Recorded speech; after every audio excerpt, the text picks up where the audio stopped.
guys, welcome to another edition of Burton Borders and welcome to another edition of Transfer Daily. Today we're going to be focusing on 3 stories. And in the first story I'm going to be giving you an update on Edouard Mendy, our new goalkeeper. I'm going to be giving you a few quotes from the Thiago Silva interview which was conducted a few minutes ago. And we're going to finish off by focusing on Callum HudsonOdoi, and is he at the crossroads of his Chelsea career? What is going on with Callum HudsonOdoi, guys? So those are the 3 stories that we're going to be talking about today. But before we get into those stories, guys, you know what to do. Please like this video, subscribe to the channel and turn on all post notifications, guys, so that you'll be notified every time we make a new video, and try to get this video to, I'll say, 100 likes, okay? Right, so first story is an update on Edouard Mendy. Frank Lampard had his press conference for the upcoming cup game that we have tomorrow, and in it he was asked about Edouard Mendy. Lampard is usually quite cautious when it comes to transfers, but this time he wasn't, because now, you know, as I said, guys, before, remember, done deal. When I say done deals, guy, done deal, because this one is a done deal. He's having his medicals. He was having his medicals during the press conference of Frank Lampard, which was an hour or so ago, and once the medicals are being confirmed, he's going to be meeting up with the squad. There's not going to be no quarantine period, he doesn't think. So what he said is that he'll be flying over to England, and on Thursday he'll be doing his COVID test with the rest of the team, and if all things being well, then he will be in contention for the weekend's game. This can't come soon enough, you know. He didn't want to disrespect Kepa, because they asked about Kepa. He said that he's here to compete with Kepa, but obviously he's going to say that because we don't want to devalue Kepa, and so we want his valuation to stay pretty high. And he may be genuine, because obviously that competition may move Kepa's performances to a bit higher. We don't know. But Edouard Mendy, welcome to Chelsea. Not holding the scarf yet, but it's as good as being confirmed by the manager. Told you guys it was a done deal a while back, so yeah. So that's hopefully this will put everyone's mind at ease that Edouard Mendy is now 99.99% a Chelsea player. Right, on to the next story now. Thiago Silva just gave a press conference as well, and it was quite enlightening in the press conference. I won't read the comments like I did with the Kai Havertz one. I'll just give you a brief synopsis of what he had to say. So basically, he decided that he was going to leave PSG before the lockdown period, but he decided to sign an extension to for his contract just to help PSG through to the Champions League. So he signed that little extension, which took him on till the beginning of August when the Champions League was. But so he was speaking to his lawyers and discussing his next move, and he was quite appealed by the Premier League. Then Leonardo spoke to him about trying to renew his contract at PSG, but he said he wanted a new adventure, and he was, you know, he had already given his commitment to Chelsea. And somebody asked him about what he thought about going to the Premier League earlier, and he said he always saw the Premier League as a quite where you just kick the ball long, you head the ball, you shoot from distance. So it was never appealed to him, because that's the way, guys, that the Premier League has changed. It was viewed back then as that kick and rush league by a lot of foreign players, but now with all the exciting players coming into the Premier League and the great coaches that are coming in, so a lot of these world-class players view it differently now. They view it as more of a league which is more tactical, which isn't just about running at 100 miles an hour and everything else. So yeah, so that's why it's appealed to him now, albeit later on in his career than it did earlier on. they asked about his age, and what I loved about this comment, what he said about his age, he said he looks after himself, he feels young. In his body, he feels young. Yeah. So if you look after yourself, he's always been one of those footballers, Brazilians, that's quite funny actually. They can go one of two ways, because there's the Christian side of the Brazilians, like the Kakas and people like that. And those guys, they don't consume a lot of alcohol. They don't have that party lifestyle. So that's why they can have prolonged careers. Just like people like Zola, who was very professional and looked after his body. Thiago Silva is in the same ilk. He's a very professional person. His thing is about training hard, going home to his family, relaxing, eating the right foods and everything else. So that's why he can probably have another 2 or 3 good seasons. So age for him is just a number, as he said. So he said he's going to be, he's fit. He feels fit in himself, and he can go on for a couple of seasons at least, which is good to hear. Yeah, so you've got that side. You've got the other side, which is like the Ronaldinhos of this world, and even Diego Costa's, the ones who like enjoy the party lifestyle. So their careers, they could have had a better career. Remember, Ronaldinho was superb, but 28, 29, that's when he started to go downhill. You can see that at the moment with Diego Costa, where his career is going downhill. Because of that party lifestyle that they have. So rest assured, guys, Thiago Silva is more of the Christian professional type of Brazilian. So yeah, so he's gonna, hopefully, if he gives us 2 good seasons, yeah. And he also said he came to work to improve our youngsters, which is music to my ears as well, because with him, with the youngsters learning from him, not only his ability but his professionalism as well, then that can help us to go a long way.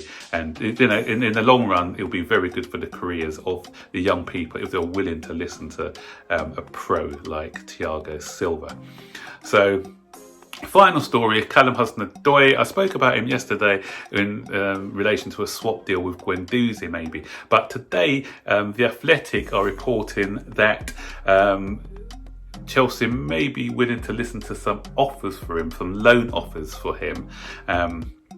Even there was another report that said a club, a big major club, are actually looking to purchase him.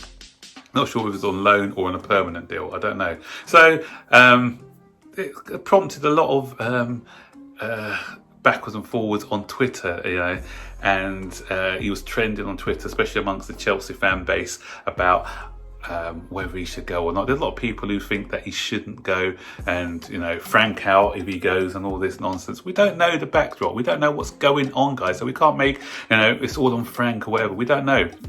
What's going on behind closed doors. We don't know.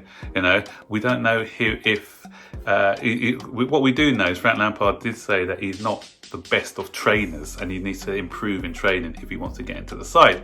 So what I would say to Callum HudsonOdoi, if I had to give him advice, is to look at what happened with Pulisic last season, because the same guys who were saying about why is Frank not playing him last season, that's the same thing that they were saying about Christian Pulisic. Why is he not in the side?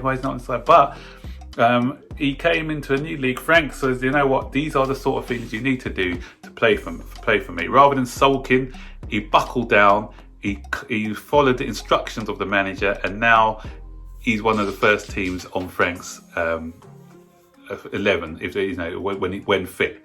And so that's what Callum HudsonOdoi needs to do. Even if he's not in the side, he needs to work hard in training to prove that he deserves a spot in the side. Frank Lampard, if anyone hasn't read his autobiography, go out and read it. Frank Lampard was the hardest worker out of any of the footballers. He's very professional. He believes in hard work. He believes in putting in the hard graft in training sessions, and that's a bare minimum he expects to see from his players. So he expects, if they're doing it on the training ground and they translate that onto the pitch on match days, then you're in. There's no favouritism. A lot of people thinking about Mason Mount being his favourite. But why is Mason Mount one of his favourites? Because he works hard, he's got professionalism, and that's what he wants to see. It's not just about ability, it's about what you can do to deliver on the pitch. You've got to be trusted by the manager. So that's the first aspect. Be trusted, then you get your chances. So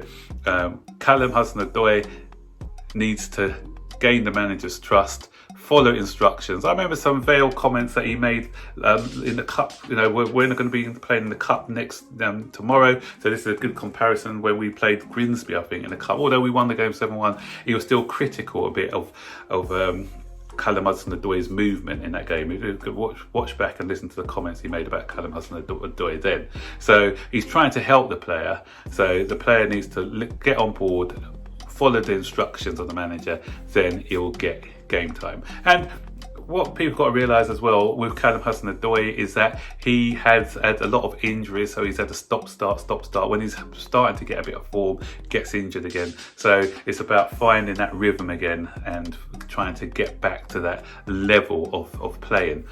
Will we get rid of him on loan? It doesn't make sense for me to get rid of him on loan, only from the aspect of getting him more game time and building up his confidence. That's the only reason it may make a bit of sense to me, but I think we are short of wingers as it is, you know, and so getting rid of a winger, that will be criminal for me, because if you look, Pulisic, I keep saying in videos, is injury prone. You know, we don't know whether he's going to last the full season, so he's always in and out of injuries at the moment. So if he's missing for a period of time, then we are short. Ziyech, obviously, that was just a knock.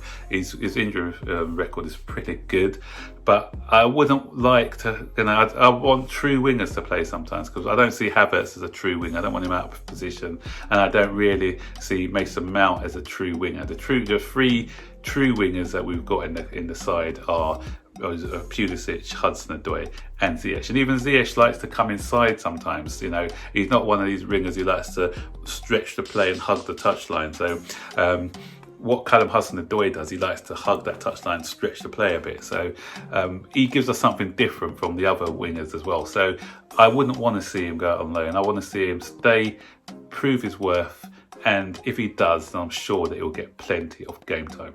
So guys, that's our stories for today. So can you comment on what we've been talking about, you know? So what do you think about Edouard Mendy finally joining? I know he's been kind of confirmed by Frank Lampard. Yep. And also the other story, Thiago Silva, guys, and also the story about Callum HudsonOdoi. Just before I go as well, guys, I just want to do a thank you for all those sharp-eyed people who corrected me yesterday when I made a mistake when I was talking about who was I talking about? Guendouzi. I was talking about Guendouzi, that's right. And I mentioned his manager being Pep Guardiola. Slip of the tongue. But a couple of people pulled me up on that. I know you're used to watching the videos and listening to the videos, so thank you. And yeah, so sometimes, you know, I didn't edit that part. You know, when you're trying to add pictures and then going back to see what you said, sometimes mistakes slip in. I've even seen it on TV with some of these experts on TV calling people by the wrong name, or say, you know, so it happens to the best of us. So guys, what I may do, I may throw in a little one now and again just to see if anyone picks up on it. So yeah, I think I'll probably start doing that. Yeah, so see if someone picks up on one of my errors. Okay, right, okay guys, thanks for watching. If you've got this far, thank you, and I will see you guys on the next video. Don't forget, like, subscribe, turn on all post notifications so you'll be notified every time I make a video. Bye bye.